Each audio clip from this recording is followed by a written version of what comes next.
Em Tecoa, o ar possuía um aroma único, uma combinação do pó do chão seco, da lã das ovelhas e do leve adocicado dos figos de sicômoro que se espalhavam pela região. Esse era o aroma de uma vida simples e de muito esforço, uma fragrância que penetrava na pele e na alma das pessoas que consideravam aquele lugar seu lar. Tecoa não se parecia com uma cidade governada por reis ou habitada por sacerdotes com roupas enfeitadas de ouro. Era um vilarejo simples, situado no alto das colinas secas da Judéia, a aproximadamente 10 quilômetros ao sul de Belém. Um local onde o modo de viver das pessoas não era controlado por ordens do rei ou pelo barulho dos comércios, mas sim pelos movimentos do sol, pela necessidade de água do rebanho e pela esperança silenciosa da chegada da chuva no céu. As moradias eram feitas de pedra e de barro, projetadas para aguentar o calor forte do dia e o frio intenso da noite. As vias de passagem, se pudessem ser chamadas dessa forma, eram caminhos de terra batida, utilizados por pastores, agricultores e suas respectivas famílias. Viver ali significava manter um diálogo permanente com a natureza, uma aula diária sobre ter paciência e não desistir. Era um local onde as pessoas aprendiam a interpretar os sinais do céu, a compreender a mensagem do vento e a dar valor a cada gota de água. Neste ambiente, neste lugar de beleza simples e de silêncio marcante, morava um homem com o nome de Amós. Ele não vinha de uma família real, nem era um estudioso. Ele não havia passado seus dias estudando os textos sagrados em Jerusalém, nem tinha frequentado os palácios para aprender sobre os detalhes da política. Amós era um homem do campo, um pastor. E, além de ser pastor, era também um cuidador de figueiras de sicômoro, uma tarefa que revelava muito sobre quem ele era, mesmo antes que ele dissesse qualquer palavra de profecia. Tomar conta de ovelhas naquelas terras não era um trabalho para pessoas fracas ou desatentas. A atividade pedia uma atenção ininterrupta. Amós conhecia cada morro, cada planície, cada fonte de água escondida. Ele sabia os lugares para achar pastagem, mesmo quando a terra aparentava ter sido castigada pelo sol. Seus dias se iniciavam antes de o sol nascer, quando o céu ainda mostrava muitas estrelas, e só acabavam bem depois de o sol se pôr, sob a vigilância da lua. Ele conduzia seu rebanho com um bastão firme, defendendo-o de animais selvagens que se escondiam entre as rochas, como lobos e leões, cujos sons fortes ecoavam pela imensidão da noite. Ele cuidava das ovelhas que ficavam doentes, auxiliava no parto dos cordeiros e sentia a morte de cada animal como se fosse uma dor em seu próprio peito. Essa rotina solitária, em contato direto com a natureza, deixou seus sentidos mais aguçados. Ele aprendeu a ouvir, não somente o som das ovelhas ou o barulho do vento, mas o próprio silêncio. Um silêncio que para a maioria das pessoas era apenas um espaço vazio, mas que para Amós era carregado de sentido. Ele prestava atenção no movimento das nuvens, na força das pequenas flores que nasciam nas frestas das pedras, na sequência organizada das estações do ano. Ele enxergava uma força, uma ordem e uma justiça natural na criação, algo que parecia faltar de forma preocupante no mundo das pessoas. Sua segunda atividade era ainda mais significativa. Ele era um perfurador de figos de sicômoro. O sicômoro era visto como a árvore dos pobres, e seus frutos não eram tão saborosos ou apreciados quanto os da figueira comum. Para que os figos pudessem amadurecer e ser consumidos, era necessário fazer um trabalho cuidadoso e detalhado. Cada um dos frutos precisava ser furado ou riscado no tempo certo, uma ação que acelerava o amadurecimento e evitava que fosse atacado por insetos. Era uma tarefa que exigia paciência e atenção aos detalhes, um trabalho modesto, que o obrigava a se abaixar, a olhar de perto e a cuidar de algo que as pessoas mais ricas desprezavam. Amós passava muitas horas sob o sol, cuidando daquelas árvores com as mãos cheias de calos e a pele queimada pelo tempo. E enquanto realizava seu trabalho, ele refletia e escutava. Tecoa pertencia a Judá, o reino do sul. Naquele período, Judá passava pelo longo e, de modo geral, rico reinado do rei Uzias. Uzias era um rei habilidoso. Ele tornou o exército mais forte, construiu mais defesas em Jerusalém, aumentou o território e deu apoio à agricultura. Para quem olhasse de fora, Judá parecia um reino firme, protegido e com muitas bênçãos.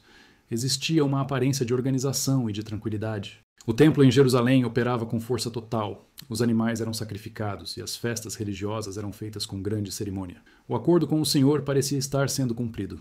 Contudo, Amós, com seu olhar de pastor treinado para ver o que está além do óbvio, sentia uma leve preocupação, uma sensação de acomodação que crescia por baixo de tudo. A riqueza, ele notava, podia enganar as pessoas. Ela podia fazer com que os homens se esquecessem da origem da verdadeira bênção. A religião em Judá, apesar de parecer correta por fora, começava a apresentar sinais de ser apenas uma formalidade.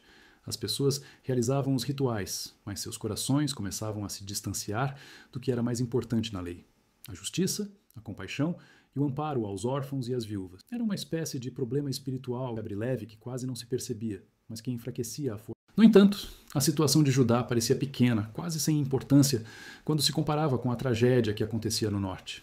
As informações chegavam a Tecoa como um vento seco do deserto, trazidas por comerciantes e pessoas que viajavam pelas estradas. E as coisas que eles contavam sobre o reino do norte, Israel, eram ao mesmo tempo impressionantes e assustadoras. Israel, governado pelo rei Jeroboão II, estava no ponto mais alto de seu poder e riqueza. Era um período de grande sucesso, uma ilusão de vitória que deixava todos cegos. Jeroboão II, assim como Uzias em Judá, era um líder militar excelente. Ele havia tomado de volta terras que Israel tinha perdido muito tempo antes, aumentando o território do reino desde Amate, ao norte, até o Mar da Arábia, ao sul. Ter o controle dessas rotas de comércio trouxe uma quantidade de dinheiro nunca antes vista para o reino. A cidade principal, Samaria, virou um grande centro de luxo e exibição. As caravanas vinham trazendo especiarias, panos de alta qualidade, marfim e metais caros. O dinheiro do rei era tanto que não cabia nos cofres, e as pessoas mais ricas do reino viviam com tanto luxo que fariam Salomão parecer simples. Amós escutava as histórias e, em sua cabeça, as cenas apareciam com uma clareza que doía. Ele pensava nos palácios de Samaria, que não eram feitos apenas de pedra, mas eram decorados com marfim, cada parte esculpida, cada móvel mostrando uma riqueza exagerada. Ele imaginava as festas que duravam muitos dias, onde o vinho era servido sem parar e a música nunca acabava. Via os nobres deitados em sofás de marfim, comendo as melhores carnes, bebendo em copos de prata, perfumados com os óleos mais caros. Via as mulheres ricas, cheias de joias e vestidas com tecidos de seda importados, rindo e se divertindo, sem ter a menor ideia do que acontecia fora dos muros de seus palácios de inverno e de verão. Sim, eles tinham residências diferentes para cada estação, um luxo impossível de imaginar para um pastor de Tecoa que, provavelmente, dormia ao ar livre na maioria das noites. Para quem olhava de fora, Israel era um exemplo de sucesso. Uma nação poderosa, rica e abençoada por Deus. Os inimigos de sempre, como a Síria, estavam mais fracos. A Assíria, o grande poder adormecido a leste, ainda não tinha mostrado toda a sua vontade de expandir seu território. Havia um período de paz e riqueza, e Israel estava tirando o máximo de proveito. Mas Amós, ao ouvir essas histórias, não sentia admiração. Ele sentia um arrepio, porque ele sabia, com a certeza de um homem que entende como a natureza funciona, que aquela riqueza toda era uma mentira. Era como um tumor, bonito e chamativo por fora, mas podre e perigoso por dentro. Todo aquele dinheiro não vinha de um trabalho justo ou de uma bênção de Deus sem condições. Era o resultado da exploração cruel e organizada das pessoas mais fracas. A sociedade de Israel tinha se tornado um sistema faminto, onde os mais fortes devoravam os mais fracos sem dó nem culpa. A desonestidade não era algo que acontecia de vez em quando, era a regra. Começava nas entradas da cidade, onde os juízes deveriam garantir a justiça. Em vez disso, os locais de julgamento tinham virado lugares de negócio. A justiça era dada para quem oferecesse mais dinheiro. Um homem rico podia pegar a terra de um pobre, pagar o juiz e sair do tribunal com o documento da propriedade na mão, enquanto a vítima era deixada na rua com sua família. O que um pobre dizia não tinha valor algum comparado ao dinheiro de um rico. A palavra justiça tinha se tornado uma piada de mau gosto, uma palavra vazia usada para esconder a vontade de ter sempre mais. Amós ouvia relatos de famílias que tinham perdido suas terras de herança, terras que eram sua história e o que elas eram, por causa de dívidas muito pequenas. Um agricultor que tivesse uma colheita ruim e não conseguisse pagar seus impostos era completamente arruinado. As pessoas a quem ele devia, que eram os mesmos nobres que davam festas em Samaria, tomavam seu terreno, seu gado e, no final, seus próprios filhos como escravos. A lei do Senhor, que proibia a cobrança de juros muito altos e mandava perdoar as dívidas, era ignorada, vista como um texto antigo e que atrapalhava. A situação piorava nos locais de comércio. Os vendedores, querendo aumentar ainda mais seus lucros, usavam balanças que não estavam corretas e pesos alterados. Eles entregavam menos produto pelo preço normal. Diminuíam o tamanho do efa, que era a medida para grãos, e aumentavam o peso do ciclo, a moeda de prata, enganando a pessoa 2 vezes na mesma compra. Eram ladrões que sorriam, tirando a comida da boca dos pobres. Eles chegavam a vender o que sobrava do trigo, a palha e o pó que deveriam ser descartados, como se fosse alimento, aproveitando-se da fome e da falta de opção de quem não tinha outra escolha. A vontade de ter mais era tão grande, tão aceita por todos, que as pessoas eram vendidas como escravas por dívidas sem importância, pelo valor de um par de sandálias. A vida humana já não tinha mais valor. Tinha se transformado em um produto, com preço e que podia ser descartado. As pessoas ricas viviam em seus palácios, construídos com o esforço e o sofrimento dos oprimidos. Cada pedaço de marfim em suas paredes, cada gole de vinho em seus copos, era uma prova silenciosa de sua maldade. Eles esmagavam os que precisavam, pisavam nos pobres como se fossem poeira e se orgulhavam de sua esperteza. E o mais espantoso, o mais desrespeitoso de tudo, é que eles pensavam que Deus estava do lado deles. Esta era a origem da grande crise espiritual de Israel. Sua falta de moralidade estava diretamente conectada à sua religião corrompida. Eles não tinham parado de adorar ao Senhor. Pelo contrário, os centros religiosos do reino, como Betel e Gilgal, estavam mais cheios do que nunca. As pessoas vinham de todos os lugares para as festas. Traziam seus dízimos, ofereciam seus sacrifícios, os melhores cordeiros, os bezerros mais bem alimentados. As cerimônias eram muito bem organizadas. Os corais cantavam com entusiasmo, e o cheiro de incenso e de carne queimando enchia o ar. Na opinião deles, eles eram um povo religioso. Estavam fazendo suas obrigações com a religião. E em suas mentes, essa religiosidade lhes dava permissão para cometer injustiças. Eles acreditavam que, ao oferecer um sacrifício no altar, estavam agradando a Deus e garantindo que ele continuasse abençoando sua riqueza, não importando como essa riqueza era conseguida. A adoração deles era um negócio com Deus. Senhor, aqui está o seu sacrifício. Agora, por favor, não se meta nos meus assuntos. Eles mantinham a religião separada da vida. A fé era para o templo, para os dias de festa. Na segunda-feira, no mercado, as regras eram outras, as regras da ganância e da lei do mais forte. Eles não conseguiam, ou não queriam, perceber que o Deus de Israel, o Deus que os libertou da escravidão no Egito, se preocupava mais com a justiça nos tribunais do que com a quantidade de animais sacrificados no altar, que ele se importava mais com a forma como a viúva e o órfão eram tratados do que com a beleza das músicas cantadas em sua homenagem. Betel, de forma especial, era um exemplo dessa religião errada. O nome queria dizer Casa de Deus. Tinha sido lá que Jacó sonhou com a escada que ia até o céu. Era um lugar sagrado, cheio de história e de promessas. Mas muitos séculos antes, quando o reino se partiu, o primeiro rei de Israel, Jeroboão I, com o receio de que seu povo fosse a Jerusalém para adorar e mudasse sua lealdade para o rei de Judá, fez algo pensado para se afastar de Deus. Ele colocou 2 bezerros de ouro, um em Dan e outro em Betel, e disse: Israel, estes são os seus deuses, que tiraram vocês da terra do Egito. Era uma mistura perigosa de adoração ao Senhor com práticas de deuses falsos. E agora, no tempo de Jeroboão II, essa religião misturada e prática estava no seu ponto. As pessoas iam a Betel não para se encontrar com o Deus verdadeiro, mas para adorar um ídolo que não pedia uma vida correta, um Deus que podia ser controlado e usado por meio de rituais.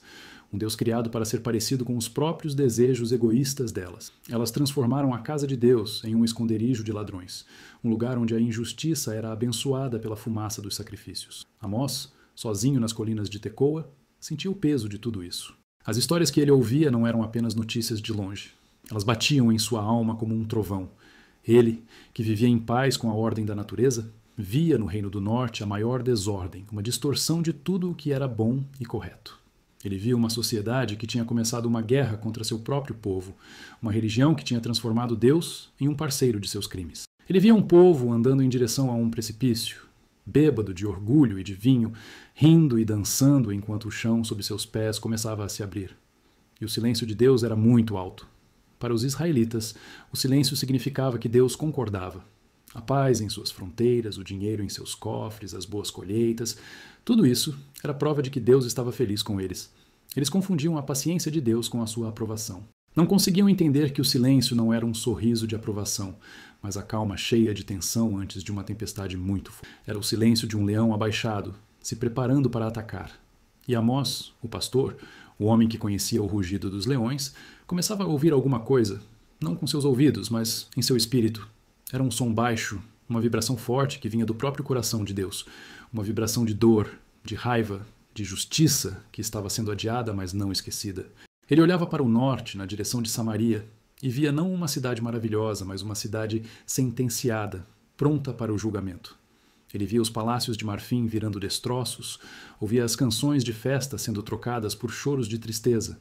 Ele via o povo, orgulhoso e arrogante, sendo levado como prisioneiro, do mesmo jeito que seus antepassados tinham sido escravos no Egito. A ironia era imensa. Eles, que tinham sido libertados da opressão, tinham se tornado os opressores. E a justiça pedia que o ciclo se fechasse. Dia após dia, enquanto cuidava de suas ovelhas e de suas figueiras, esse peso em seu espírito aumentava. Já não era apenas uma observação ou uma revolta. Era um fardo, uma obrigação. As palavras começaram a se formar em sua mente. Não as suas próprias palavras, mas palavras de fogo, palavras cortantes como uma espada de 2 gumes. Ele não as procurou. Ele não as queria. Quem era ele para levar uma mensagem assim? Um homem simples de um vilarejo sem importância. Um homem sem estudo, sem posição social, sem facilidade para falar. O que ele poderia dizer aos reis e sacerdotes de Israel?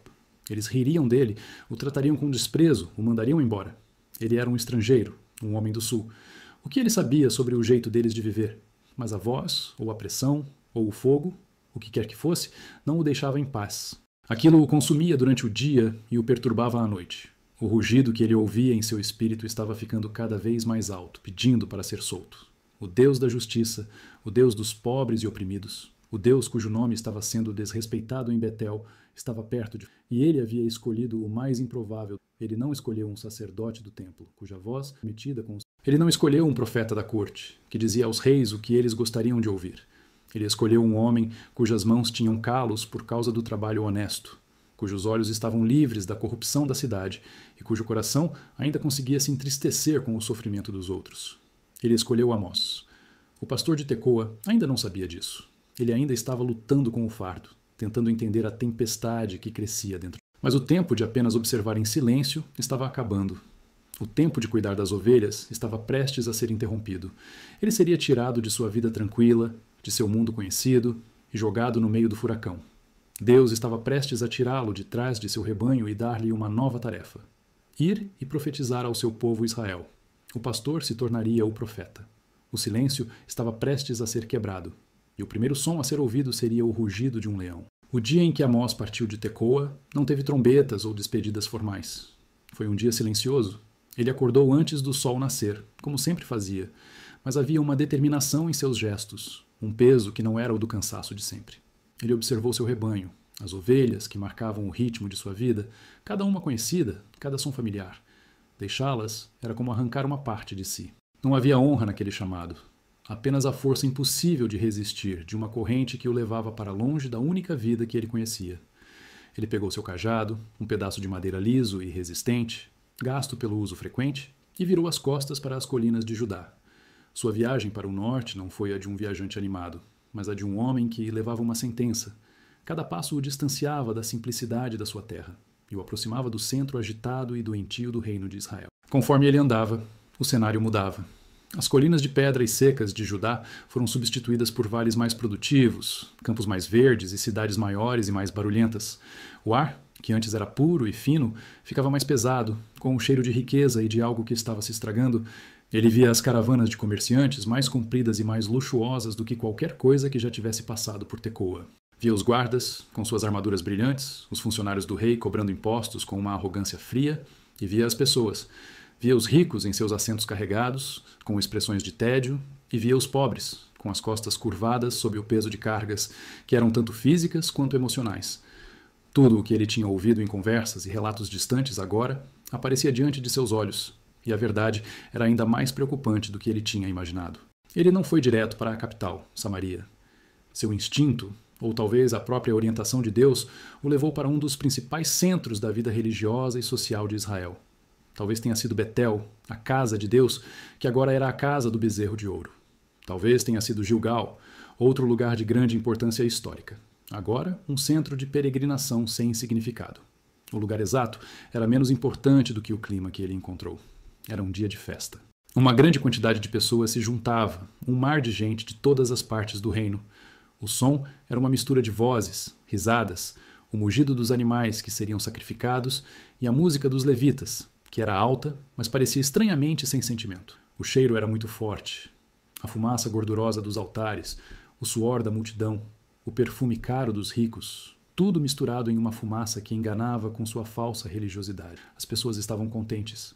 Elas se sentiam seguras, abençoadas. Olhavam para sua riqueza, para a paz em suas fronteiras e viam nisso a prova clara do favor de Deus. Elas estavam ali para agradecer, para comemorar, para cumprir sua obrigação religiosa e depois voltar para suas vidas de exploração e ganância.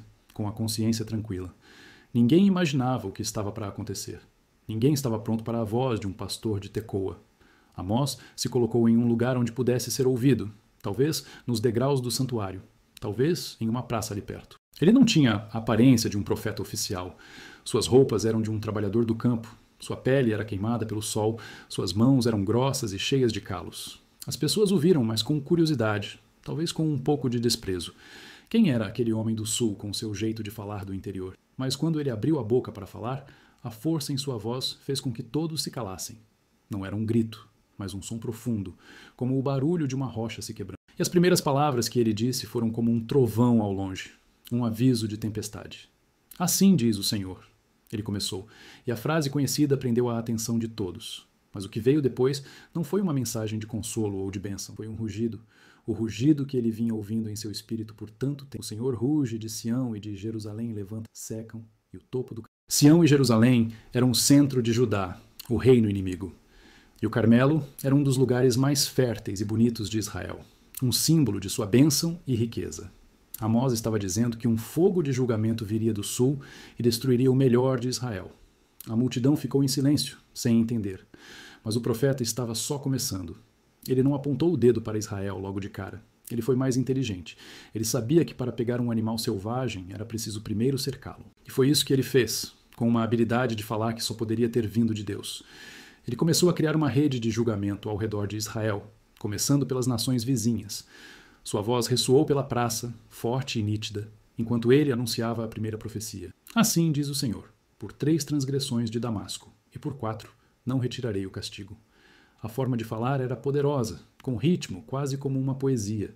As 3 transgressões significavam um padrão de erro, um copo que já estava cheio. A 4ª era o que fazia transbordar, a última ação que definia o destino. E qual era o crime de Damasco, a capital da Síria? Porque maltrataram Gileade com instrumentos de ferro. A multidão de Israel concordou em voz baixa. Muitos ali tinham parentes em Gileade, uma área de Israel a leste do rio Jordão. Eles se lembravam das guerras violentas com os sírios. A imagem de instrumentos de ferro era extremamente clara e brutal.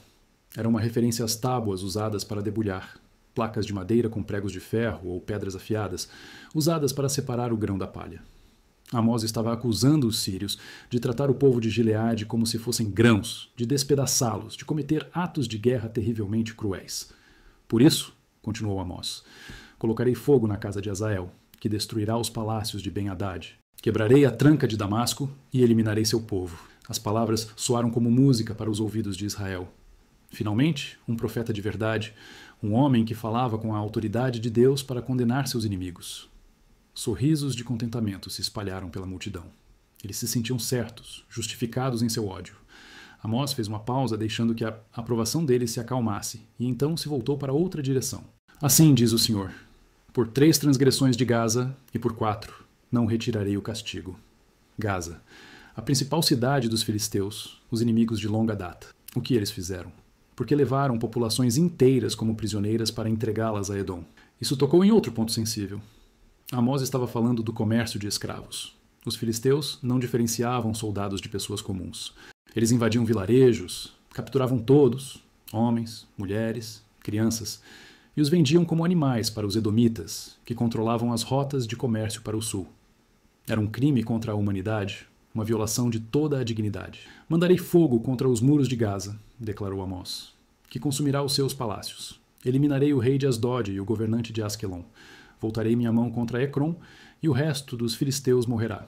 Os aplausos teriam sido ouvidos se estivessem em um teatro. O povo de Israel estava em êxtase. Este profeta do sul era a voz de sua própria vingança. Ele entendia o sofrimento deles. A rede de julgamento continuou a se formar. Assim diz o Senhor, por 3 transgressões de Tiro, e por 4 não retirarei o castigo. Tiro, a grande cidade fenícia, o centro do comércio pelo mar. Ricos, poderosos, que pareciam inalcançáveis.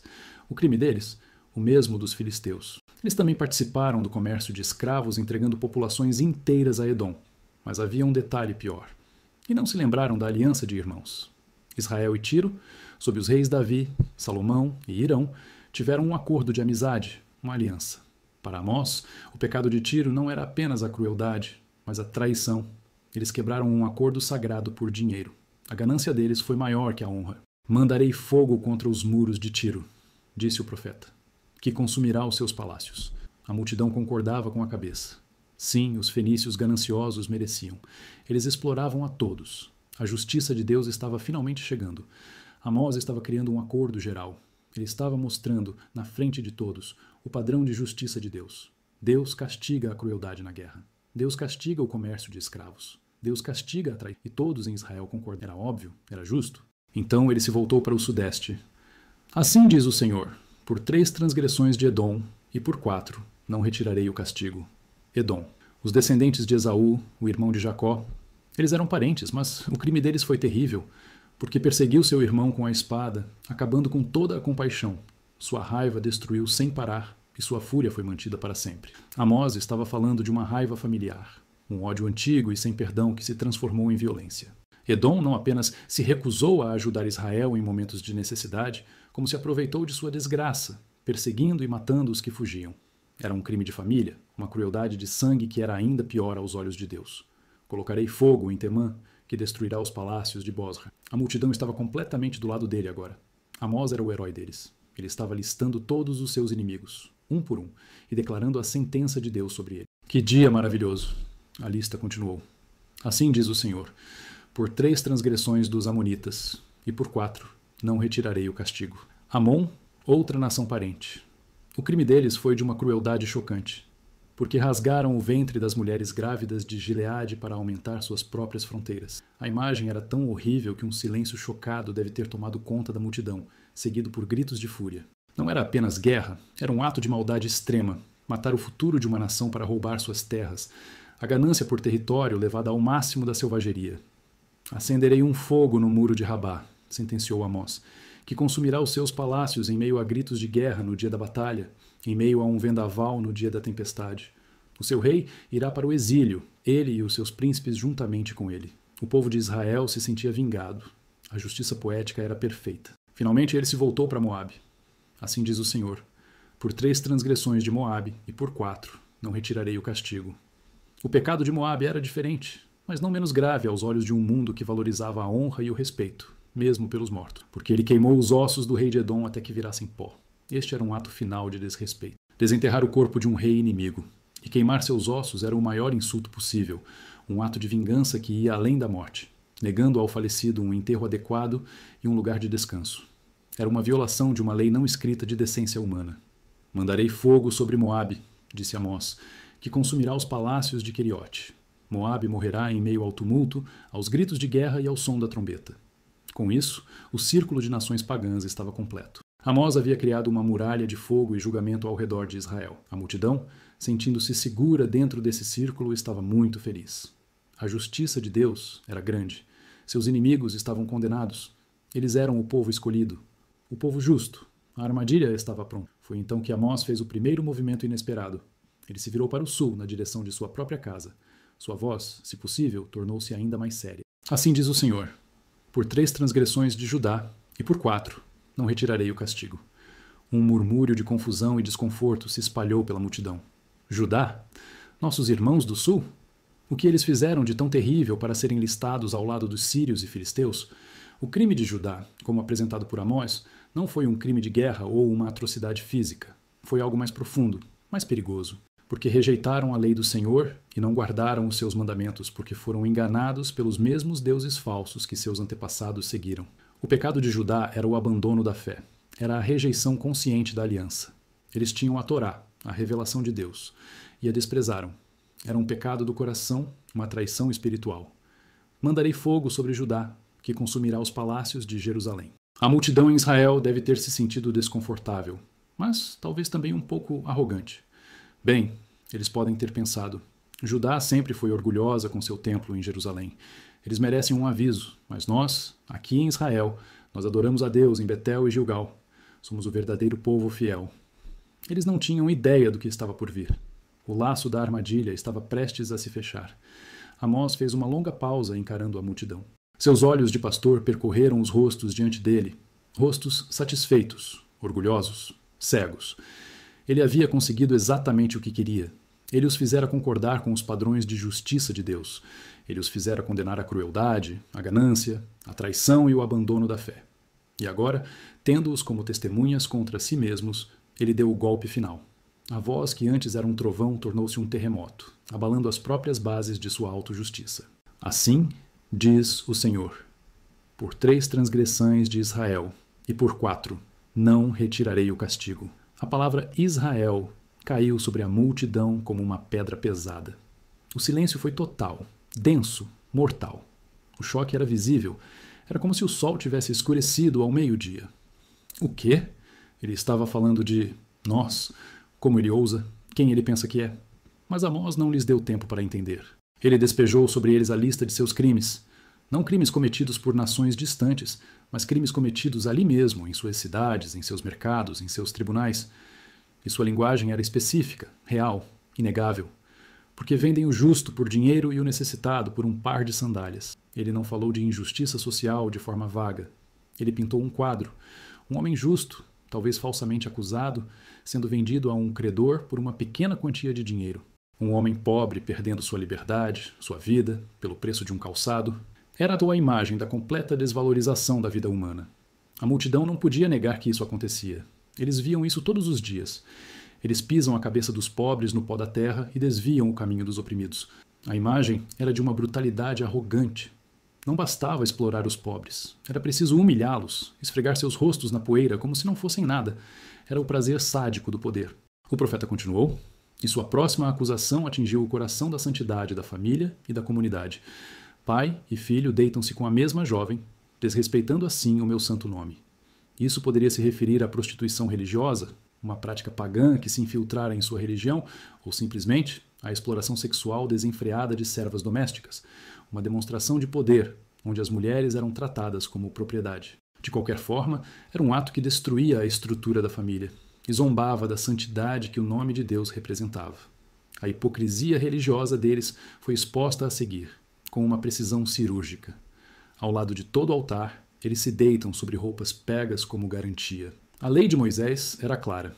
Se um homem pobre desse sua capa como garantia de um empréstimo, ela deveria ser devolvida ao pôr do sol, pois era a única coisa que ele tinha para se aquecer à noite. Mas os credores em Israel não apenas ficavam com as capas, eles as usavam como tapetes para suas festas e orgias ao lado dos altares, exibindo descaradamente o fruto de sua exploração no próprio lugar de adoração.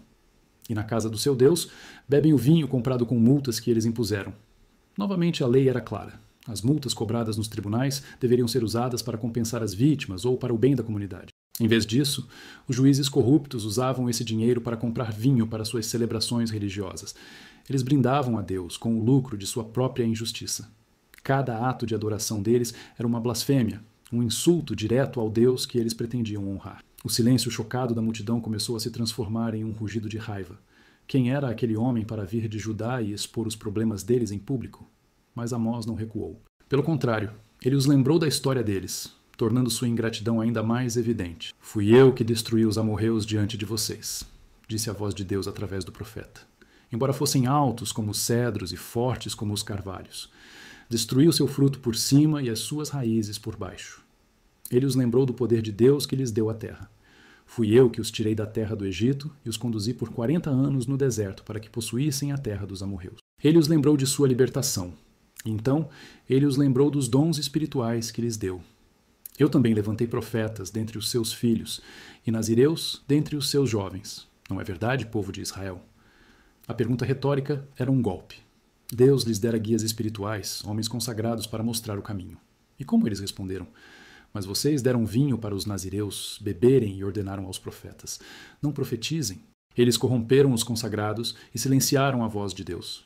Eles não queriam ouvir a verdade. Eles queriam um Deus que os abençoasse incondicionalmente, não um que os confrontasse. Agora, a sentença. Se eles haviam esmagado os pobres, Deus agora os esmagaria.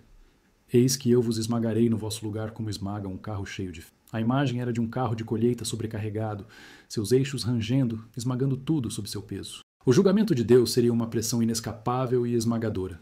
Toda a sua confiança em sua própria força seria inútil. O mais rápido não poderá fugir, o forte não reunirá a sua força, e o valente não salvará a sua vida. O arqueiro não se manterá firme, o ágil de pés não se livrará, e o cavaleiro não salvará a sua vida. Até o mais corajoso entre os guerreiros fugirá nu naquele dia. A aniquilação seria total, não haveria escapatória. Sua força militar, o orgulho de Jeroboão II, se dissolveria em pânico e terror. A reação inicial da multidão foi, sem dúvida, de descrença e fúria. Eles vieram para um festival para celebrar sua prosperidade e, em vez disso, receberam uma condenação. A mensagem de Amós era um ataque direto a tudo o que eles valorizavam: sua riqueza, seu poder militar, sua religião e, acima de tudo, sua identidade como povo escolhido de Deus. Eles não o viam como um profeta de Deus. Eles o viam como um inimigo, um traidor, talvez até um espião de Judá. Os sacerdotes de Betel, cuja autoridade e renda dependiam daquele sistema corrupto, devem ter sido os primeiros a se opor. Eles o teriam acusado de blasfêmia, de perturbar a paz, de falar contra os santuários do rei. Os ricos comerciantes e proprietários de terras o teriam visto como uma ameaça à sua estabilidade econômica. Os líderes militares teriam zombado de suas previsões de derrota. E o povo comum, apanhado na febre do nacionalismo e da prosperidade, provavelmente o teria rejeitado como um louco ou um pessimista. Mas Amós não havia terminado. O choque inicial foi apenas a abertura. Ele precisava desmantelar a teologia defeituosa que sustentava todo o edifício podre de Israel. E ele o fez com uma lógica implacável. Andarão dois juntos, se não estiverem de acordo? Ele perguntou. A resposta era óbvia. Não. Rugirá o leão na floresta sem que tenha presa? Claro que não. O Senhor Deus falou. Quem não profetizará? Ele estava defendendo sua própria missão. Ele não estava ali por escolha. Ele estava ali porque Deus havia falado, e o rugido de Deus o compelira a transmitir a mensagem, assim como o rugido de um leão instila medo. Sua profecia não era uma opinião. Era um efeito inevitável de uma causa divina, e então ele desferiu o golpe mais profundo de todos na teologia dele. Eles se agarravam à sua eleição, ao fato de serem o povo escolhido, como um escudo contra o julgamento. Amós pegou esse escudo e o transformou em uma arma contra eles. Ouvi esta palavra que o Senhor fala contra vós, ó filhos de Israel. De todas as famílias da terra, somente a vós conheci. Eles teriam balançado a cabeça em concordância. Sim, essa é a base da nossa segurança. Mas a conclusão de Amós foi o oposto do que eles esperavam. Portanto, eu vos punirei por todas as vossas iniquidades. O privilégio não trazia impunidade. Trazia uma responsabilidade maior. O conhecimento de Deus exigia um padrão de comportamento mais elevado. Porque eles conheciam a vontade de Deus e a ignoraram deliberadamente. O julgamento sobre eles seria mais severo do que sobre as nações pagãs que pecaram na ignorância. Foi um momento de clareza aterrorizante. A primeira mensagem de Amós não foi um aviso, foi um terremoto. Ele abalou o mundo deles, quebrou seus ídolos de orgulho e autojustiça e os deixou nus diante de um Deus que eles não reconheciam mais. Um Deus de justiça implacável. A multidão que viera para festejar agora se dispersava em confusão e raiva. Mas as palavras do pastor de Tecoa pairavam no ar, como a fumaça após um incêndio, impossíveis de serem ignoradas. Ninguém o havia escutado com o coração, mas todos o tinham ouvido com os ouvidos, e a semente do confronto havia sido plantada. A batalha entre o profeta solitário e a nação arrogante estava apenas começando. A agitação que as palavras de Amós causaram não se acabou quando a multidão foi embora. Pelo contrário, ela se espalhou pelas ruas e casas de Israel, um som incômodo que não queria sumir. O nome do pastor de Tecoa começou a ser falado baixo nos mercados, discutido nos bares e xingado nos palácios. Ele não era mais um desconhecido qualquer. Era uma força, um incômodo. Para a maioria das pessoas, ele era um radical, um desordeiro do sul que veio para criar confusão e desgraça. Suas palavras eram um xingamento à nação, uma crítica ao seu sucesso, uma afronta à sua paz. Mas para alguns, uma minoria silenciosa e sofrida. Suas palavras foram como beber água fresca em um deserto de tristeza. Pela primeira vez, alguém com a autoridade de Deus tinha dado nome ao sofrimento deles, tinha confirmado a sua dor. Pela primeira vez, a injustiça que os esmagava todos os dias foi trazida para a luz forte da verdade de Deus. Amós, por outro lado, não se escondeu. Ele sabia que o primeiro impacto era só o começo. Sua missão não era apenas anunciar o julgamento geral, mas analisar o corpo doente de Israel, parte por parte, mostrando a podridão em cada uma delas. Ele não se contentaria em dizer que a casa estava condenada. Ele apontaria para cada viga comida por cupins, cada rachadura na base, cada mancha de mofo escondida atrás das tapeçarias caras. Seu olhar, acostumado a diferenciar as ovelhas sadias das doentes, agora se dirigia para a elite de Samaria, e ele via a origem da contaminação. Ele não mirou primeiro nos homens, os juízes nos portões ou os generais no exército. Com uma percepção profética e uma coragem espantosa, ele apontou seu dedo para as mulheres da alta sociedade, as esposas e filhas dos homens poderosos, aquelas que eram um símbolo visível e celebrado da prosperidade do reino. Ele as via em suas sacadas, em suas liteiras, protegidas do sol e da poeira da vida real, suas risadas soando como sinos de cristal em um mundo onde outros só ouviam o som de correntes. Elas eram as guardiãs do luxo, as consumidoras da opressão. E Amós lhes deu um nome, uma comparação tão brutalmente exata que se tornou imortal. Ele se postou talvez do lado de fora dos muros de um palácio, sua voz rústica cortando o ar perfumado, e gritou: Ouvi esta palavra, vós, vacas de Bazã, que estais no monte de Samaria. O insulto era complexo e devastador. Bazã era uma região a leste do Jordão, famosa por seus pastos verdes e seu gado forte e gordo. Chamar as mulheres da elite de vacas de Bazã era, em primeiro lugar, chamá-las de gordas, preguiçosas, vivendo apenas para o prazer e o consumo.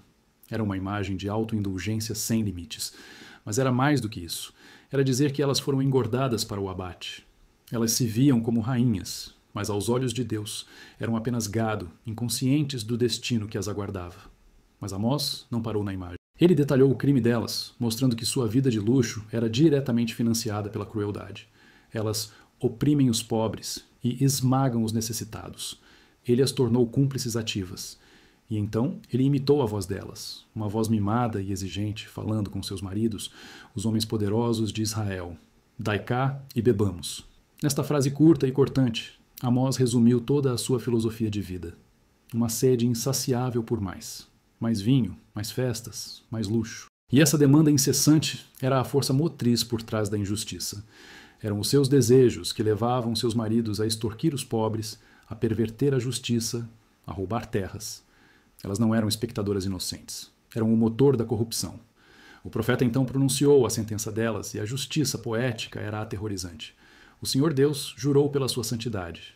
Eis que dias virão sobre vós, em que vos levarão com ganchos, e os vossos descendentes com anzóis de pesca. A imagem era de uma brutalidade chocante. Elas, que viviam em conforto e delicadeza, seriam tratadas como animais ou peixes, arrastadas para fora de seus palácios com ganchos cravados em sua carne. A humilhação seria total. Pelas brechas dos muros saireis, cada uma em frente de si, e sereis lançadas para Harmon. Não haveria uma saída ordenada. Seria o pânico, a fuga desesperada através das ruínas de sua própria cidade orgulhosa. Sua beleza se transformaria em desfiguração, seu orgulho em terror. Este ataque direto às mulheres da elite foi um ato de guerra declarada. Amós estava mostrando que ninguém estava acima do julgamento de Deus. Não importava o quão alto estivessem ou quão protegidos se sentissem. Deixando os palácios para trás, Amós levou sua mensagem ao coração da vida econômica de Israel: o mercado. O mercado era o centro do mundo deles. Um lugar de energia vibrante, de negociações barulhentas, de trocas que definiam o sustento de cada família. Mas, sob a superfície da atividade frenética, Amós via um sistema de engano institucionalizado.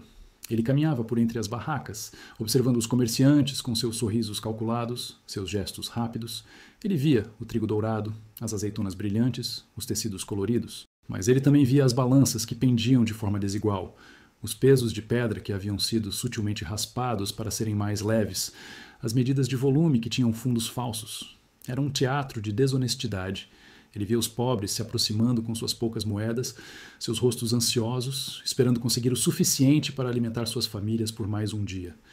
E via os comerciantes, com um movimento rápido e treinado de mãos, entregando-lhes menos do que haviam pago. Era um roubo silencioso, cometido à luz do dia, sancionado pelo costume e pela apatia geral. A raiva de Deus, canalizada através de Amós, explodiu contra essa prática. Ele não fez um discurso abstrato sobre ética nos negócios. Ele os acusou com a precisão de um promotor.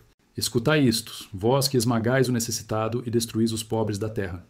Sua voz se ergueu acima do barulho do mercado, dizendo: quando passará a lua nova para vendermos o grão? E o sábado para abrirmos os celeiros de trigo? Esta era uma acusação de uma hipocrisia impressionante. Eles observavam os dias sagrados, a lua nova e o sábado, não com um coração de adoração, mas com a impaciência de um viciado esperando sua próxima dose. Para eles, o tempo de Deus era um obstáculo para o lucro, uma interrupção irritante em sua busca por riqueza. Eles mal podiam esperar que o dia santo terminasse para poderem voltar a enganar e a explorar. Ele continuou, detalhando os seus métodos, para diminuir o efa e aumentar o ciclo e praticar o engano com balanças falsas. Ele nomeou os seus pecados, tornando impossível para eles fingirem ignorância. E a sua motivação? para comprarmos os pobres por dinheiro e os necessitados por um par de sandálias. De novo, a imagem chocante da vida humana sendo barateada ao extremo. E então, a acusação final sobre a qualidade de seus produtos. E para vendermos o refúgio do trigo. Era a imagem da ganância total, a recusa em deixar que qualquer coisa, mesmo o lixo, fosse desperdiçada se pudesse ser vendida para alguém desesperado o suficiente para comprá-la. Diante dessas acusações, os comerciantes devem ter reagido com fúria. Quem era ele para questionar suas práticas comerciais? Era assim que os negócios eram feitos. Todos faziam isso. Era a lei do mercado. Mas Amós lhes disse qual era a verdadeira lei. Ele invocou o juramento mais solene possível. O Senhor jurou pela glória de Jacó. Certamente nunca me esquecerei de nenhuma das suas obras. A glória de Jacó era o próprio Deus, o orgulho e a identidade de Israel. Deus estava jurando por si mesmo. E a promessa era arrepiante. Eu não vou esquecer. Cada transação fraudulenta, cada grão de trigo roubado, cada pobre humilhado, tudo estava sendo registrado. A contabilidade divina era perfeita, e o dia do acerto de contas estava chegando. E qual seria o resultado? Naquele dia, proclamou o profeta, farei com que o sol se ponha ao meio-dia e que a terra se cubra de trevas em pleno dia. Transformarei as vossas festas em luto e todos os vossos cânticos em lamentação. Porei pano de saco sobre todos os lombos e calvícies sobre toda a cabeça. Farei que isso seja como o luto por um filho único, e o seu fim como um dia de amargura. A punição seria uma inversão completa de seu mundo. Sua luz se tornaria trevas, sua alegria se tornaria o luto mais profundo imaginável. Sua economia, construída sobre o engano, entraria em colapso sob o peso do julgamento. Do mercado, o campo de batalha de Amós se moveu para o lugar que deveria ser o mais sagrado, mas que se tornara o mais profano, o santuário. Ele foi para Betel, para Gilgal, e se postou diante das multidões que vinham para adorar.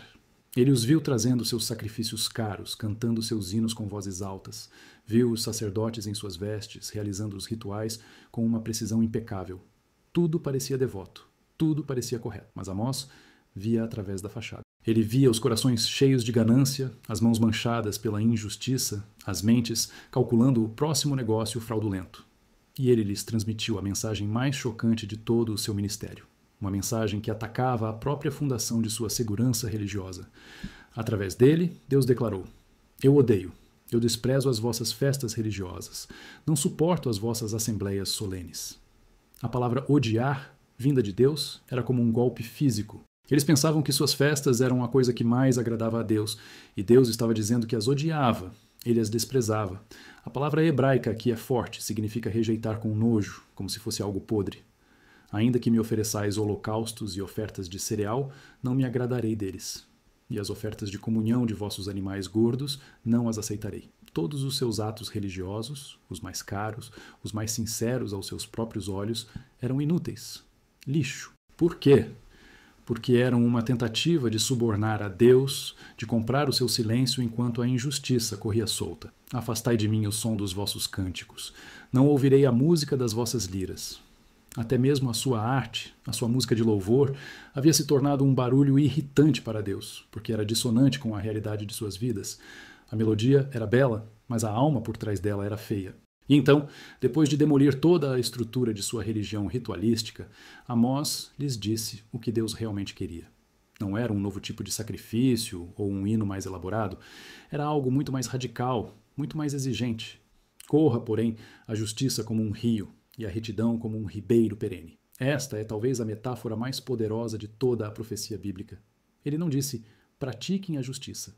Ele disse, deixem que ela corra. A justiça, na visão de Deus, não era um ato isolado, um evento ocasional. Era uma força da natureza. Como um grande rio, ela deveria ser poderosa, varrendo a corrupção e a sujeira. Deveria ser pública, visível a todos, não escondida em cantos escuros. E como um ribeiro perene, um riacho que nunca seca, mesmo no calor do verão, a retidão deveria ser constante, confiável, ininterrupta. Não era algo para se fazer apenas no sábado. Era para ser o fluxo constante que sustentava toda a vida da comunidade, todos os dias. Esta mensagem era revolucionária. Amós estava redefinindo a própria natureza da fé. Ele estava dizendo que a verdadeira adoração não acontece no altar, mas no mercado, no tribunal, nas ruas. O verdadeiro teste da fé de uma pessoa não é o quão bem ela canta, mas o quão justamente ela trata o seu próximo, especialmente o mais vulnerável. Depois de atacar a elite, os comerciantes e o sistema religioso, Amós voltou sua atenção para um pecado mais sutil, mas igualmente mortal: a complacência.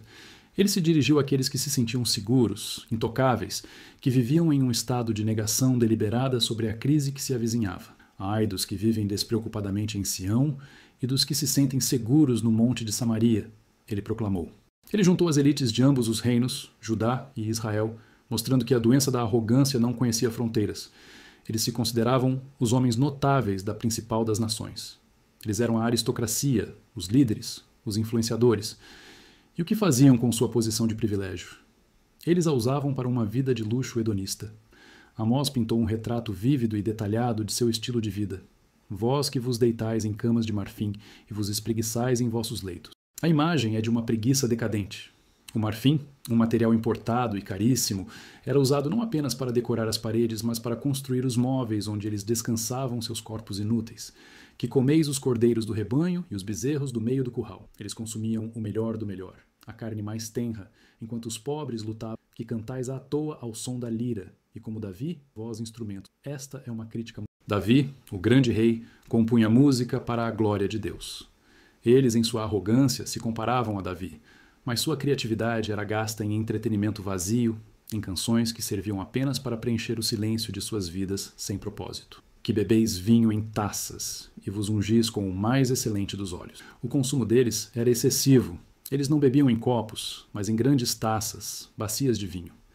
Eles não usavam óleo comum, mas os perfumes mais refinados e caros. E no meio de toda essa autoindulgência, Amós desferiu a acusação mais condenatória de todas: mas não vos afligis pela ruína de José. José era uma referência poética para as tribos do norte, para o próprio povo de Israel. Eles viviam em sua bolha de luxo, completamente indiferentes ao fato de que a nação estava se desintegrando moral e espiritualmente. A estrutura social estava em ruínas, mas eles não se importavam desde que o vinho continuasse a fluir e a música continuasse a tocar. A falta de empatia deles era o seu maior pecado. E qual seria a consequência dessa complacência? Portanto, agora ireis em cativeiro entre os primeiros que forem cativos. A ironia era divina. Eles, que se consideravam os primeiros da nação em status, seriam os primeiros a serem arrastados para o exílio. Sua liderança, que deveria ter sido uma bênção para o povo, se tornaria a sua passagem prioritária para a desgraça. E cessará a festa dos espreguiçadores. A festa estava prestes a acabar, de forma abrupta e violenta. O Deus que eles haviam ignorado estava prestes a virar a mesa. Amós expôs a sociedade de Israel como um sistema interligado de pecado. A demanda das vacas de Bazã impulsionava a ganância dos maridos. A ganância dos maridos corrompia os tribunais e os mercados. A riqueza gerada por essa corrupção financiava uma religião hipócrita que, por sua vez, dava uma falsa sanção moral para todo o sistema. E a complacência da elite permitia que tudo continuasse, sem questionamentos. Era um ciclo vicioso de pecado estrutural. E Amós, o pastor de Tecoa, com a clareza de um forasteiro e a autoridade de um profeta, o expôs em sua totalidade. Ele não ofereceu um plano de reforma em 5 passos. Ele não sugeriu pequenas mudanças. Ele diagnosticou uma doença terminal e anunciou a morte iminente. Suas palavras não eram um debate. Eram uma autópsia, realizada em um corpo que ainda se recusava a admitir que estava morrendo. O confronto agora era total e aberto. As linhas de batalha lhe estavam traçadas. De um lado, Amós, sozinho, armado apenas com a palavra de Deus. Do outro, todo o poder estabelecido de Israel, seus líderes, seus sacerdotes, seus comerciantes, sua elite complacente. A nação estava sendo pesada na balança, e Amós já havia anunciado o veredito. A questão agora era: o que eles fariam com o mensageiro? O clima em Israel havia se tornado tenso, com a energia de uma briga que estava para acontecer. As palavras de Amós já não eram apenas cochichos nos mercados ou discussões nos bares. Eram um fogo que se espalhava, alcançando as bases do poder e da autoenganação do reino. O profeta de Tecoa, com sua aparência séria e sua mensagem firme, havia se tornado o centro de uma tempestade de raiva e negação. Ele havia analisado a sociedade israelita com a precisão de um médico, mostrando a doença da injustiça que pulsava sob essa aparência de sua riqueza. Ele havia anunciado o julgamento de Deus sobre a elite acomodada, sobre os comerciantes desonestos e sobre uma religião que se tornara um show vazio. Mas a nação, em sua soberba, não queria aceitar o diagnóstico. Rejeitar a mensagem, porém, não a fazia sumir. Pelo contrário, conforme a oposição aumentava, a revelação de Deus a Amós ficava ainda mais nítida, mais real e mais assustadora. O tempo de discursos e de denúncias estava sendo substituído por algo mais fundamental. Deus começou a falar com Amós não apenas com palavras, mas com imagens, com visões que iam além da linguagem e se fixavam na alma do profeta com a força de uma realidade impossível de ignorar. A primeira visão surgiu para ele como um pesadelo em plena luz do dia. Amós viu os campos verdes de Israel, as plantações que eram o orgulho da nação, balançando sob o sol da primavera. Era a segunda plantação, a colheita do rei, a mais importante. A promessa de muita comida estava no ar. Mas então, do fundo da terra, apareceu uma sombra, um bando de gafanhotos tão grande que escurecia o sol. Não eram gafanhotos normais. Era um exército, uma praga viva e faminta, enviada pela própria mão de Deus. Amós observou, sem conseguir se mexer, enquanto eles desciam sobre a terra.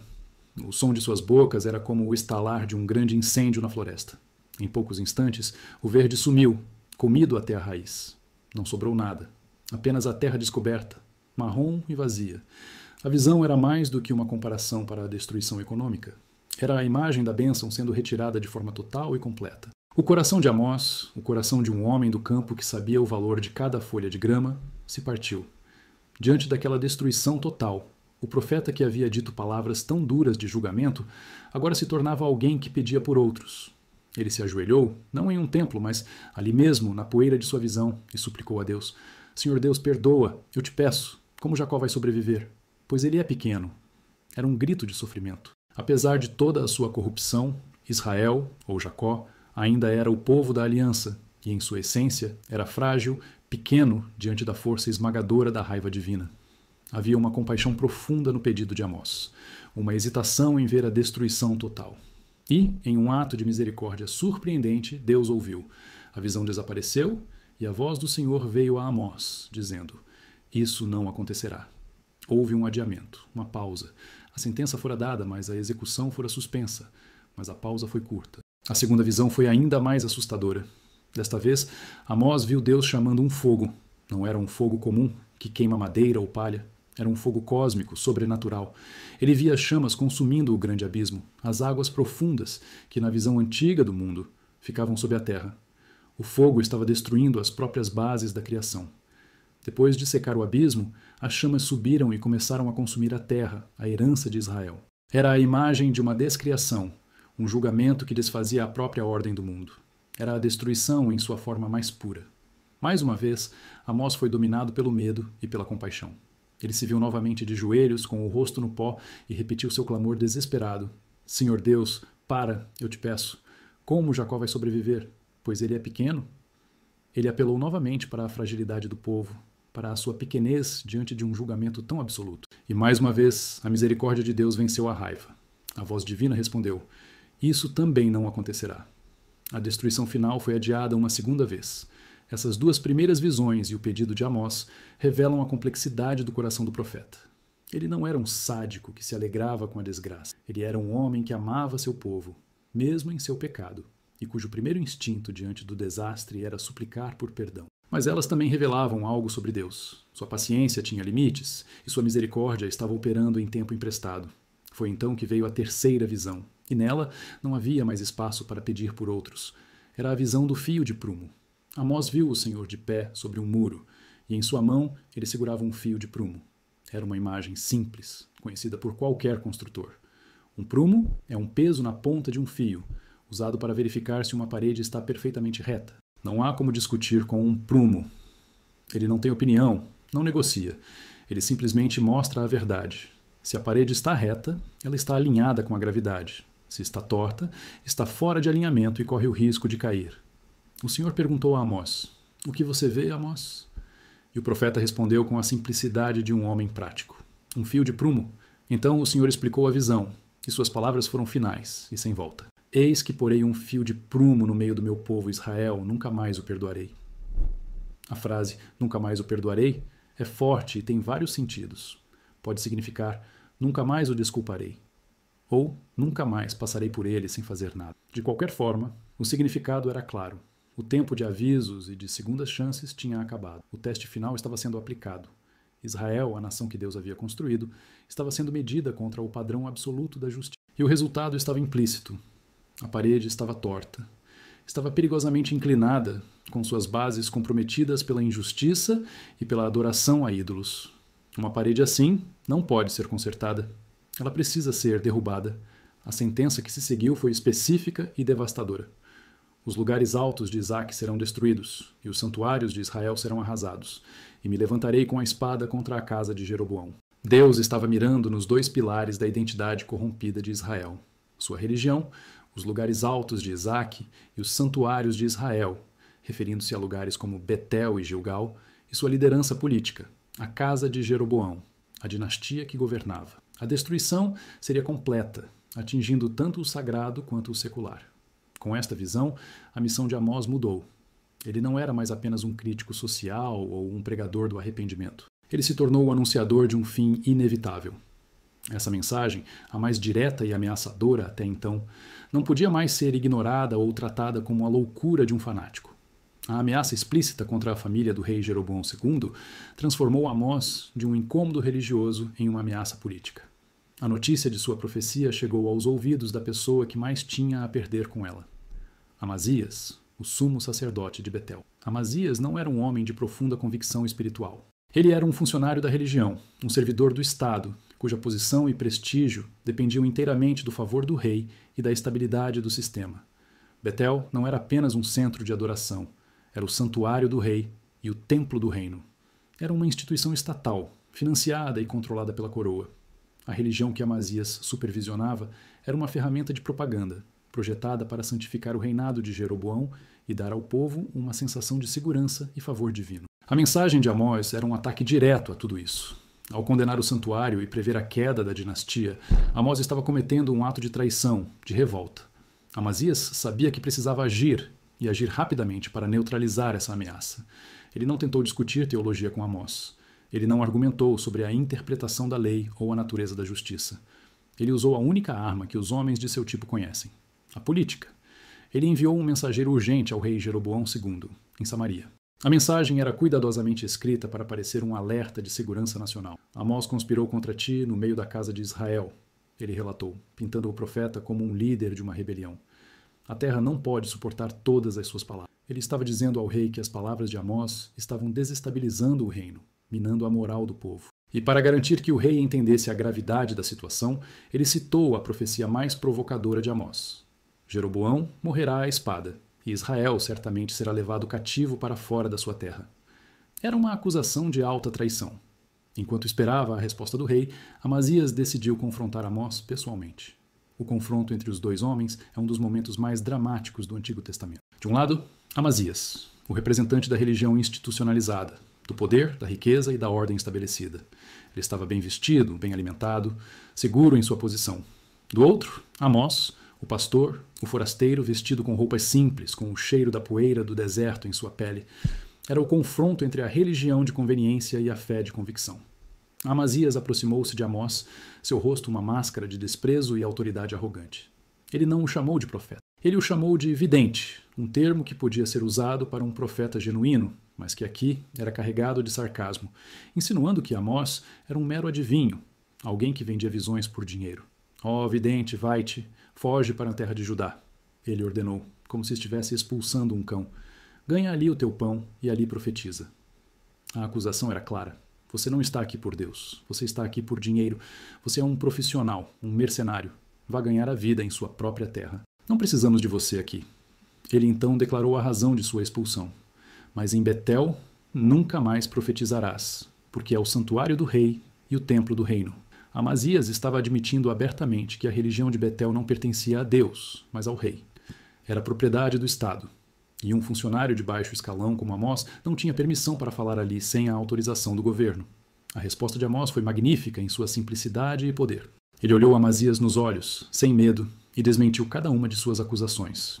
Primeiro, ele rejeitou o rótulo de profeta profissional. Eu não sou profeta, nem sou filho de profeta. Ele estava dizendo: eu não pertenço ao seu grupo. Eu não fui treinado em suas escolas. Eu não recebo um salário para fazer isso.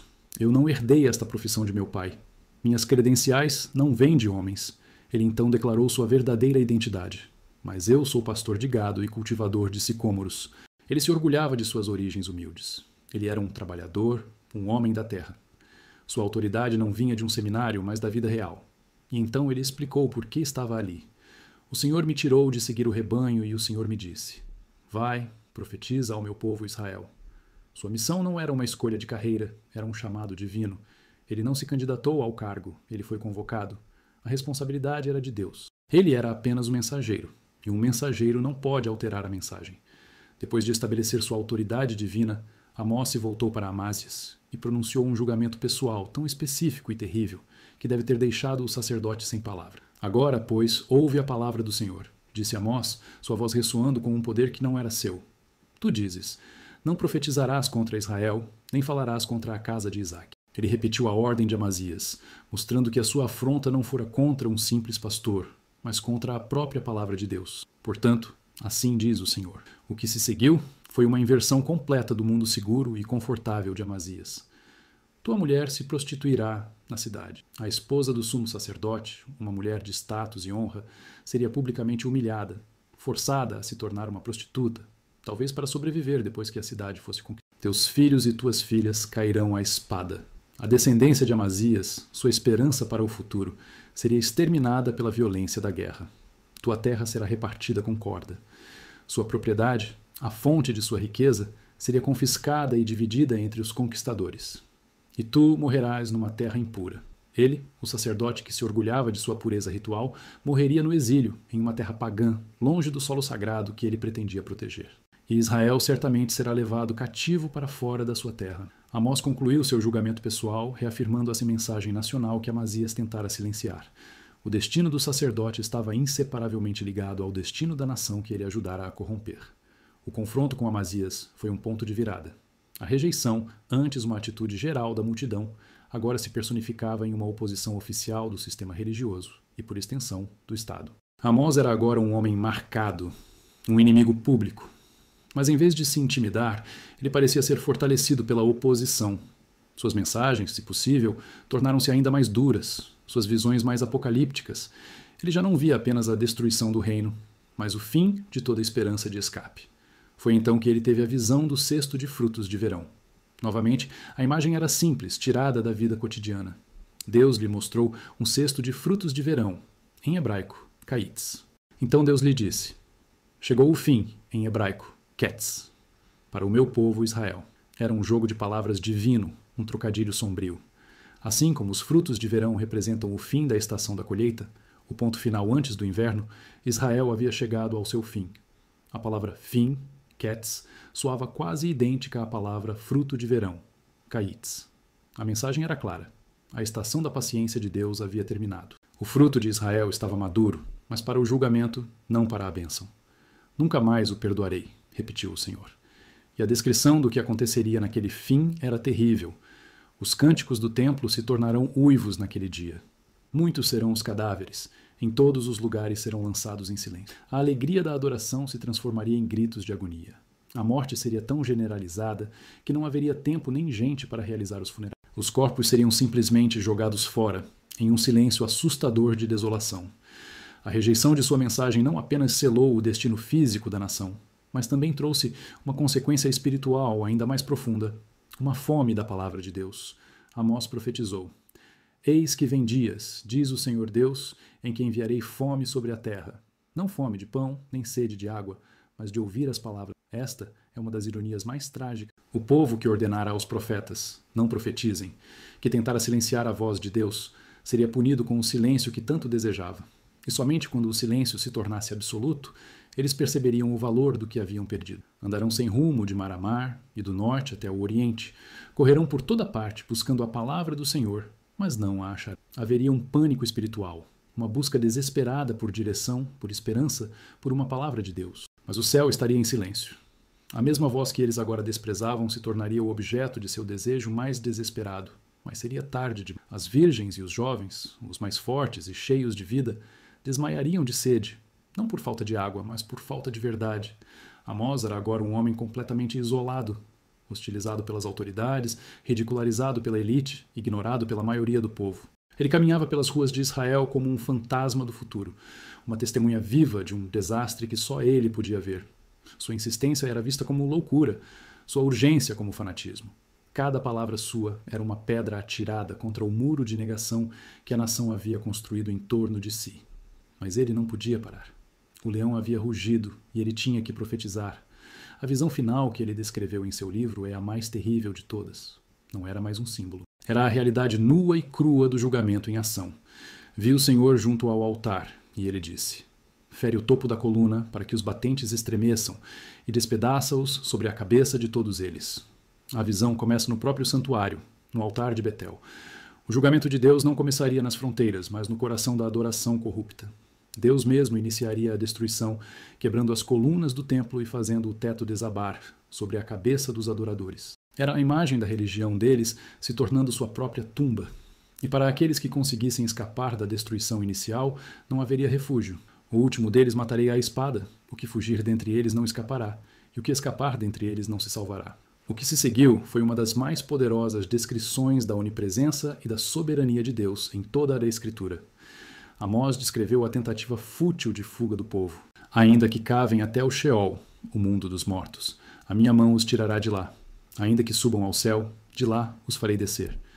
Não havia lugar para se esconder, nem nas profundezas da terra, nem nas alturas do céu.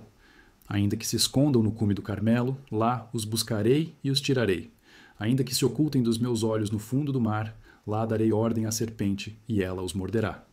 Nem a montanha mais alta, nem o mar mais profundo poderiam oferecer um esconderijo. E se forem em cativeiro diante de seus inimigos, lá darei ordem à espada, e ela os matará. Mesmo o exílio não seria um refúgio. A espada do julgamento os encontraria lá. A conclusão era inescapável e aterrorizante. E porei os meus olhos sobre eles para o mal, e não para o bem. O Deus que os havia escolhido para a bênção agora os havia marcado para a calamidade. A rejeição ao mensageiro havia se tornado uma rejeição a Deus, e a consequência seria um fim que eles se recusaram a ver, mas que agora se aproximava como uma avalanche, impulsionada pelo rugido daquele que avisou, mas que ninguém escutou. O som das visões de Amós pairava sobre Israel como um lençol fúnebre. A imagem do Senhor perto do altar, começando pessoalmente a demolição de seu próprio santuário, era a conclusão lógica e terrível de tudo o que o profeta vinha dizer. A nação que se orgulhava de ser o povo escolhido de Deus, acabara de ouvir desse mesmo Deus que ele os perseguiria até os lugares mais distantes da terra, até as profundezas do mundo dos mortos, para derramar sobre eles o mal e não o bem. A rejeição ao mensageiro havia confirmado a sentença. O confronto com Amazias revelou a podridão interna da religião israelita, uma religião que servia ao Estado e não a Deus. Diante de uma oposição tão forte e de uma cegueira tão intencional, parecia que não havia mais nada a dizer. A história poderia ter acabado ali, com a imagem triste de um povo condenado, caminhando sem poder evitar em direção ao exílio e à destruição. Mas o Deus de Amós, mesmo em sua raiva mais justa, é mais complexo e surpreendente do que qualquer lógica humana pode imaginar. Quando tudo parecia ser apenas escuridão, quando o rugido do leão do julgamento era o único som que se ouvia, o profeta de Tecoa, em sua última e mais profunda profecia, trouxe uma nota de esperança tão inesperada quanto a própria escuridão fora chocante. Antes de revelar essa promessa, no entanto, Amós precisava dar um último golpe contra o maior pilar do orgulho de Israel, sua teologia da eleição. Eles se apegavam à crença de que, por serem descendentes de Abraão, Isaque e Jacó, tinham um status especial e inquestionável diante de Deus. Eles eram o povo da aliança, e isso, em suas mentes, lhes dava um passe livre, uma imunidade contra as consequências de seus próprios atos. Amós já havia mudado essa ideia, ao dizer que o privilégio deles trazia uma responsabilidade maior. Agora, ele a destruiria de vez. Com uma pergunta que deve ter soado como a mais pura heresia aos ouvidos israelitas, Deus falou através do profeta: Não sois vós para mim, ó filhos de Israel, como os filhos dos etíopes? Os etíopes, ou cutitas, representavam para Israel o povo mais distante, mais diferente, mais outro que se podia imaginar. Eram o exemplo máximo do gentio, do pagão, do povo que não fazia parte da aliança. Ao compará-los, Deus estava derrubando a noção de favoritismo racial ou nacional. Ele estava dizendo: a sua linhagem, por si só, não significa nada para mim. O seu passaporte não lhes garante favor. Ele continuou, colocando a história da salvação de Israel, o Êxodo, em perspectiva. Não fiz eu subir Israel da terra do Egito? Sim, eles diriam, esse é o nosso evento fundador, a prova do nosso status especial. Mas Deus prosseguiu. E os filisteus de Caftor e os sírios de Quir? Este foi um golpe teológico genial. Deus estava afirmando sua soberania sobre a história de todas as nações. Assim como ele guiara Israel em sua migração, ele também guiara os filisteus, seus inimigos mortais, e os sírios, seus opressores, em suas próprias jornadas históricas. O êxodo não era um ato de favoritismo arbitrário, mas parte de um plano divino muito maior, no qual Deus era o Senhor de todos os povos, não apenas de Israel. A eleição de Israel não era para privilégio exclusivo, mas para uma missão específica: ser uma luz para as nações, demonstrar a justiça e a retidão de Deus ao mundo. E nessa missão, eles haviam falhado espetacularmente. Tendo demolido seu falso senso de segurança, Deus reafirmou o julgamento. Eis que os olhos do Senhor Deus estão sobre o reino pecador, e eu o destruirei da face. Sentença era definitiva. O reino pecador, a estrutura política e social corrupta de Israel, seria aniquilado. Não haveria reforma, não haveria conserto. A casa construída sobre a areia da injustiça seria varrida pela tempestade. Mas então, no meio da sentença mais dura, veio uma cláusula de exceção, uma reviravolta que ninguém poderia esperar. Contudo, não destruirei completamente a casa de Jacó. Era uma distinção crucial. O reino pecador seria destruído, mas a casa de Jacó, a linhagem da aliança, o povo, em sua essência, não seria completamente aniquilada. Havia uma diferença entre a instituição corrupta e a promessa original de Deus.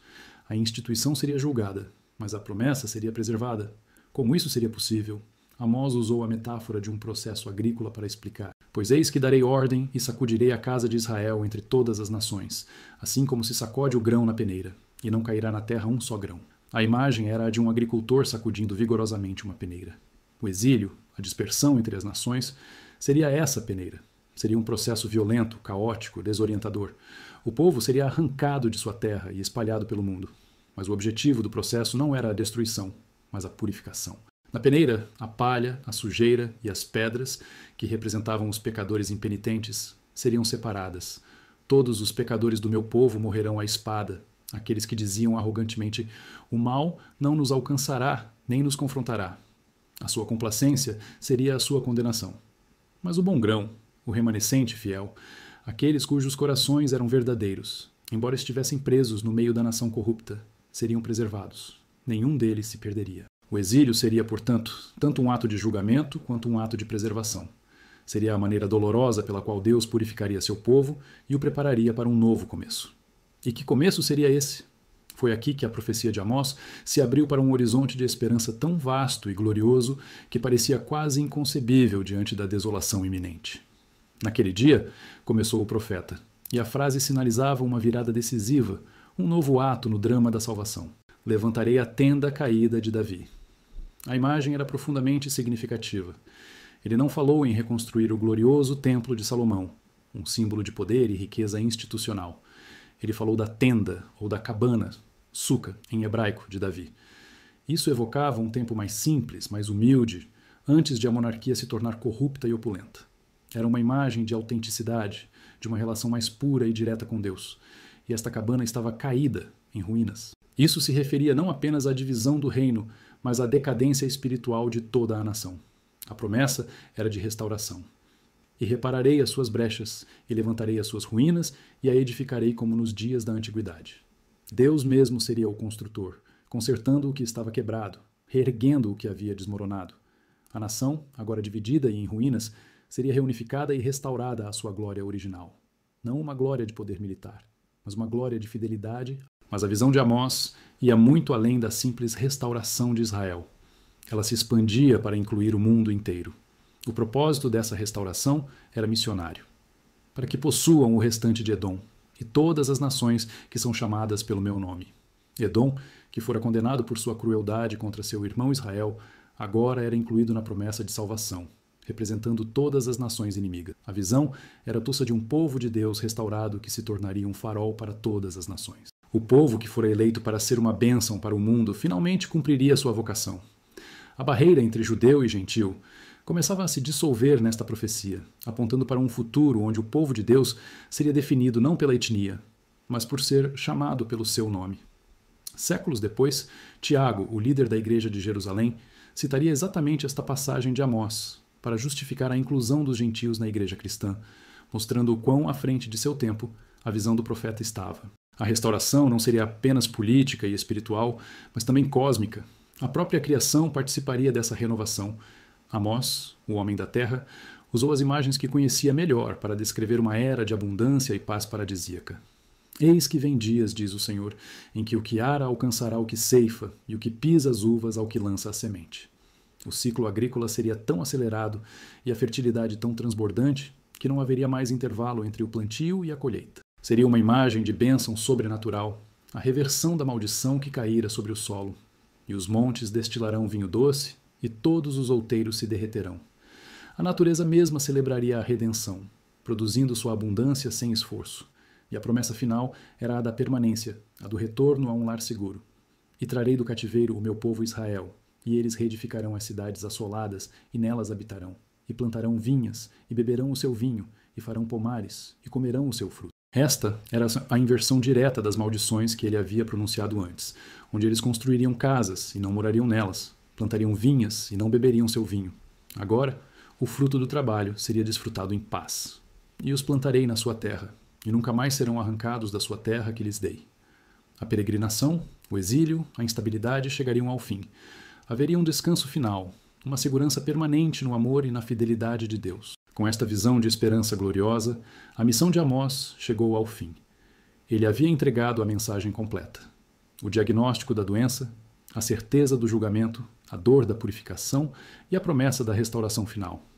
Não sabemos o que aconteceu com ele depois disso. A tradição judaica sugere que ele foi martirizado, talvez pelo próprio sacerdote Amazias ou por seu filho, mas as escrituras são silenciosas. Talvez ele tenha simplesmente voltado para Tecoa, para suas ovelhas e seus sicômoros, deixando suas palavras ecoarem no corredor do tempo, aguardando o seu cumprimento. Ele havia sido fiel ao seu chamado. O pastor se tornara profeta. Ele havia rugido com a voz de Deus. A questão que permanecia e que permanece até hoje é: quem o escutaria? A história, infelizmente, confirmou os avisos de Amós com uma exatidão trágica. A nação não se arrependeu. A elite continuou em sua acomodação, os comerciantes em sua desonestidade, os sacerdotes em sua adoração a ídolos. A casa de Jeroboão II, de fato, caiu. Seu filho Zacarias reinou por apenas 6 meses antes de ser assassinado, mergulhando o reino em um período de instabilidade, golpes e caos. E a ameaça assíria, que parecia tão distante, despertou com uma fúria avassaladora. Em 722 a.C., e cerca de 30 anos depois que Amós proferiu suas profecias, o exército assírio, sob o comando do rei Salmaneser V e depois de Sargão II, desceu sobre Israel. Samaria foi cercada por 3 anos e finalmente caiu. A cidade foi destruída e a elite de Israel, os líderes, os artesãos, os ricos, foram deportados em massa, espalhados pelos 4 cantos do vasto império assírio. A peneira de Deus começou a sacudir. As 10 tribos do norte foram efetivamente apagadas do mapa da história como uma entidade política, tornando-se as tribos perdidas de Israel. A palavra do profeta, rejeitada e ridicularizada, tornara-se a realidade brutal e inescapável deles. Ele avisou, mas ninguém escutou. E aqui, a história de Amós poderia terminar, como um conto sombrio sobre a teimosia humana e a inevitabilidade da justiça divina. Mas isso seria perder o ponto central e a relevância eterna de sua mensagem. A história de Amós não é apenas sobre o antigo Israel. É sobre nós. É um espelho que ele ergue diante de cada geração, de cada sociedade, de cada indivíduo. E o que vemos nesse espelho é, muitas vezes, desconfortavelmente familiar. A mensagem de Amós continua a rugir através dos séculos, e sua advertência é tão urgente hoje quanto era nos mercados de Betel. Ele nos ensina, em primeiro lugar, sobre a natureza da verdadeira adoração.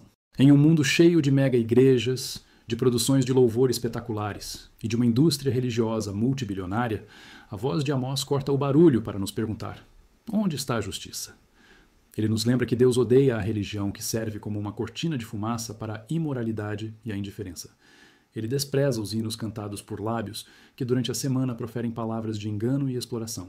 Ele rejeita as ofertas dadas por mãos que se recusam a se estender para ajudar os pobres e os marginalizados. Amós nos força a confrontar a pergunta mais desconfortável de todas: a nossa fé se manifesta em justiça? Ou estamos tentando subornar a Deus com nossos rituais, enquanto ignoramos o clamor dos oprimidos ao nosso redor?